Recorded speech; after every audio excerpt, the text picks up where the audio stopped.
Okie dokie, guys. Here we are again and again. This is Matthew Shahan with Bible Study with Shahan. All right.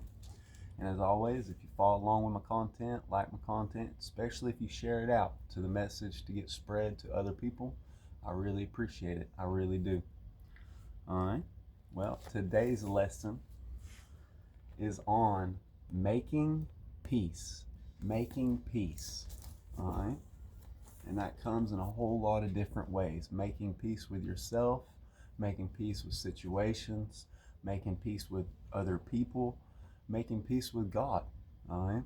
Making peace. It's very important in life. All right? Y'all ready to get into it? See what the Bible tells us? All right?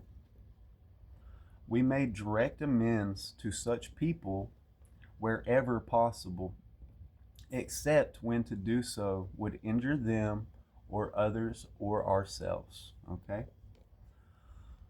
We all suffer brokenness in our lives, in our relationship with God, and in our relationships with other people. Brokenness tends to weigh us down and can easily lead us back into our addictions and our bad habits. Recovery isn't complete until all areas of brokenness are mended. Jesus taught us. So if you are presenting a sacrifice at the altar in the temple and you suddenly remember that someone has something against you, leave your sacrifice there at the altar. Go and be reconciled to that person. Then come and offer your sacrifice to God, as it says in Matthew chapter 5, verse 23 through 24. The Apostle Paul wrote, "If someone says, 'I love God,' but hates a fellow believer, that person is a liar. For if you don't love people that we can see with our own eyes, how can you say that you love God whom you cannot see with your own eyes?" Much of recovery involves repairing the brokenness in our own lives. This requires that we make peace with God, with ourselves, and with others who we have alienated. Unresolved issues in relationships can keep us from being at peace with God and ourselves. Once we go through the process of making amends, we must keep our minds and our hearts open to anyone that we may have overlooked on our list of our personal inventories of the people we've wronged. All right. God will often remind us of relationships that still need attention.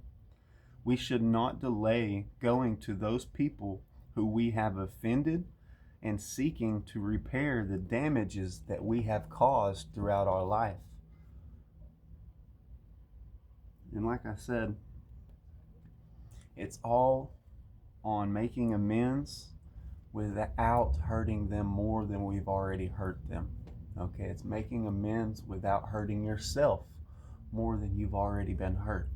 It's making amends with the people that will accept it and respect it. All right? If they're not going to accept it or respect it, that's the part that hurts you. Okay? And if you know they're not going to accept it or respect it, then don't waste your time, because then that just hurts you. Okay? But if you know you did someone wrong and you honestly admit to them that you did wrong and you feel bad for it, even if they don't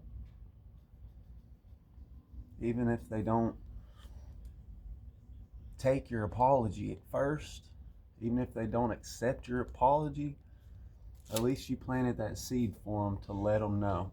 Okay? Just don't get upset if they don't accept your apology right away, because sometimes it won't happen that way. Sometimes you just got to plant that seed and let it grow in time. All right? But your job's done once you plant that seed of forgiveness, of being sorry, of being in reverence of what you did. once you put that seed there, then it's in God's hands. Okay? So just remember that, guys. It's important to make amends, but it's not always going to be accepted. It's not. All right? So just don't get frustrated when it's not accepted, because it won't be for most of them. All right? I love y'all. I thank y'all.